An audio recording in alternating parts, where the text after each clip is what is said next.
మీరు తప్పుగా అనుకోకపోతే నేను ఒక ప్రశ్న అడుగుతానండి. ఇందాక మీరు అన్నారు పౌర్ణమి రోజు పూజలు చేస్తాను అని. పౌర్ణమి రోజు పూజలు చేస్తానులే నేను. పౌర్ణమి రోజు చేసిన పూజలు అప్పచెప్తాను అని అన్నాను. పౌర్ణమి రోజు చేసిన పూజలు అప్పచెప్తారు. నెలంతా చేస్తాం కదా. నెలంతా చేస్తారు. ఇందాకే చెప్పా ఏమి చేస్తాను. అంటే మీకు ఏమైనా మంత్రాలు వచ్చా మరి? చాలా మంచిది. పూజలు అనేసరికి ఈ రోజుల్లో ఉన్న చాలా మంది మంత్రం అని అనుకుంటున్నారు, మంత్రాలు చేస్తున్నారు. మంత్రాలు అని అనడానికి వేరు, శుద్ర పూజలు. మంత్రాలు అంటే ఏందమ్మా నీకు తెలిసి? సర్వాజ్ఞ. మంత్రం అంటే ఏంది మీకు తెలిసి? నీకు తెలిసిన ఒక మంత్రం చెప్పు. అంటే నాకు తెలిసిన ఒక మంత్రం చెప్పు. రాదు నీకు, తెలియదు. మంత్రం ఏంటంటే అమ్మా, ఇప్పుడు సర్వమంగళం మాంగళ్య అనేది ఒక మంత్రం. శివే సర్వార్థ సాధకే శరణ్యే త్రయంబకే అనేది ఒక మంత్రం. యంత్రం అనేది ఏంటంటే ఇప్పుడు నా చేతిలో ఉన్న యంత్రాన్ని నీకు ఇచ్చి అమ్మ జాగ్రత్తగా పెట్టుకో. ఏదన్నా నీకు బలహీనతనో ఏదైనా గాలిలాగా నీ శరీరం అనిపించినప్పుడు ఇది రక్షణగా ఉంటుందని చెప్తా. ఇదొక యంత్రం. తంత్రం అంటే ఏంటి? తనువు అనేది ఏంటంటే అమ్మ మనసుకు సంబంధించింది తంత్రం. బాగా గుర్తుపెట్టుకో. మంత్రము మనస్సుతోని, తంత్రము తనువుతోని, తర్వాత తనువు అంటే శరీరం, తర్వాత యంత్రంతో చేసేది కదా. ఇవన్నీ దైవాధీనంలో చేసే పూజలు నా తల్లి. మంత్రం అనేది వచ్చేసి మంగళాకారకమైన విషయాలు మాట్లాడుకునేవాడు మంత్రాలు చేస్తాడు. ఆక్షుద్ర బలం ఆక్షుద్ర పూజలు చేసేవాడు వశీకరణ, నీవు అడిగిన చేతబడులు చేసేది కూడా మంత్రమే. నాలికతో పలికేది మంత్రం అయితే, అదే నాలికతో పలికేది యంత్రం అయితే, క్షుద్ర పూజ చేసేది కూడా ఇదే నాలుక. ఓసారి క్షుద్ర పూజ చేసేవాడిని మంత్రం బయటికి చదువుమనమ్మా, చదవలేరు. మరి నేను చెప్పిన ఈ మంత్ర ఉచ్చారణ వాడిని చదువుమను, చదవలేడు. నేనన్న ఈ మంత్రాన్ని నీ ముందు చెప్పగలుగుతున్నాను అని అంటే ఒక మాట క్షుద్ర పూజ చేసేవాడు చెప్పలేడు. ఎందుకంటే అది సీక్రెట్గా జరిగే ప్రక్రియ, దాంట్లో అవతల వ్యక్తిని అన్యాయంగా కూర్చోబెట్టే ఒక సాధన కాబట్టి చెప్పడు.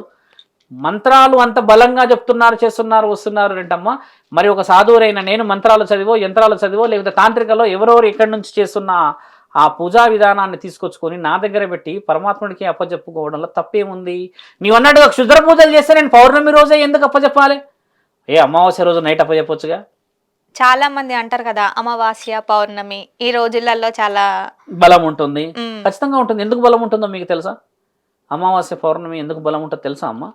సూర్యుడు చంద్రుడు, చంద్రుడు సూర్యుడు యాక్చువల్లీ ఇలా రొటేట్ అవుతూ ఉంటారు.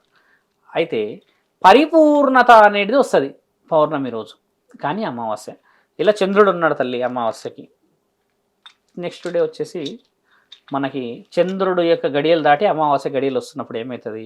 ఆ 12 గంటల సమయము ఏదైతే ఉంటుందమ్మా, సూర్యుడు చంద్రుడు ఒకళ్ళ మీద ఒకళ్ళే ఉంటారు. ఇలాగా ఒక గ్రహణం పైన ఒక గ్రహణం ఉంటుంది. అప్పుడు ఎవరైనా ఏమైనా చేస్తే 100% ఫలితం వస్తుంది. ఎందుకంటే పంచభూతాలన్నీ మనకు సహకరించినట్టే కదా. ఇది వివరణ అక్కడ. అయితే ఆ 12 గంటలు దాటిన తర్వాత మళ్ళీ అమావాస్య, సేమ్ అదే మళ్ళీ పౌర్ణమి రోజు వస్తుంది. ఇందుకు ఆ రోజు బలము 100% పనిచేస్తుంది. పంచభూతాలే సహకరిస్తాయి. సూర్యుడు చంద్రుడు 12 గంటలు స్థితిగతుల్లో ఉంటారు కదా అని పూజలు, క్షుద్ర పూజలు, ఇంకేదేదో చేసేవాళ్ళు ఫలితం కోసం చూస్తారు. అదే రోజు మంచి పూజలు కూడా చేసుకుంటే ఫలితాలు వస్తాయి కదా. మరి అవి ఎందుకు చేయరు? ఎందుకంటే ఇక్కడ సమాజం ఏ సమాజం అమ్మా ఇది? ఏ యుగం తల్లి ఇది? ఏ యుగంలో ఉన్నాము? మనమే బాగుండాలి. అదే అది ఏ యుగంలో ఉన్నాము? యుగం పేరేంది? కలియుగం. కలియుగంలో మరి మంచికి విలువ ఉందా? చెడువుకి విలువ ఉంది. అందుకని కలియుగంలో మంత్రం అనగానే మీరు ఇక దయ్యాలని భూతాలను లేపుతున్నారు అనుకుంటారే కానీ శివుడి పూజిస్తున్నాడు అనుకోవట్లేరు. ఇదంతా కలిపురుషుడి ప్రభావం. అందుకని అమ్మా ఈ సమాజంలో మంచికి విలువ లేదమ్మా.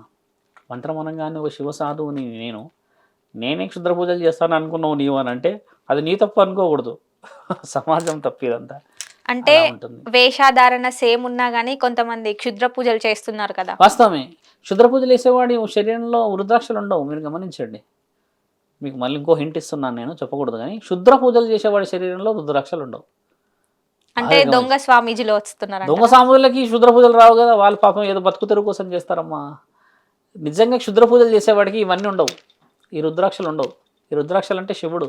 శివుడున్న దగ్గర పూజలు ఎవడు చేయలేడు. మంత్రాలు తంత్రాలు అవతల వ్యక్తిని బలహీనపరుచుకుని ఇవన్నీ ఉండకుండా వాడికి నల్లదారాలు ఉండి వాడి దగ్గర రంగురంగుల రాళ్లతో ఉంటాయి ఈ మెడలో. కొంచెం ఆర్టిఫిషియల్గా ఉండేవి ఉంటాయి. ఎట్లా అంటే కొంచెం మోడర్న్గా ఉండేవి ఉంటాయి. ఇవన్నీ ఎర్ర రాయి పచ్చ రాయితో కలిపి ఉంటాయి ఇలాగా. అవన్నీ అట్రాక్షన్, చెడుకి అట్రాక్షన్గా ఉంటాయి. మంచికి అట్రాక్షన్ ఒకటే కలర్, అది రుద్రాక్ష అమ్మ.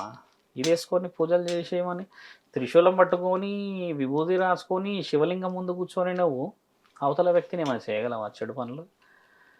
చెడు చేసిన వాడి ఈపు పగలగొట్టవచ్చు ఇక్కడ కూర్చొని మనం. అదే కదా శివతత్వం అంటే. మంత్రం అనగానే నువ్వు అనుకోగానే ఆ రోజు ఏమైనా చేస్తారా అంటే నీకు పౌర్ణమి అమావాస్యలు అనేటివి ఎక్కువ శాతంగా తెలియదు కాబట్టి నువ్వు ఈ ప్రశ్నను అడగగలిగావు. ఇప్పుడు నేను నీకు చెప్పాను కాబట్టి ఒక క్లారిటీ వచ్చింది కదా, కనీసం నెక్స్ట్ వేరే వాళ్ళనన్నా మంచిగా అడుగుతారన్న ఆలోచన. అంటే చాలా మంది మంత్రాలు అని అంటే చేస్తున్నారు అంటారు తల్లి. నేను అందుకే నీకు వివరణ బాగా ఇచ్చాను, ఎందుకంటే నీకు తెలిస్తే కదా నీకు ఏం చేయాలో తెలుస్తుంది. శివతత్వం అనేది ఏంటంటే అమ్మా, శరీరం ఇలా ఉంటేనే విలువ అనేది కాదు.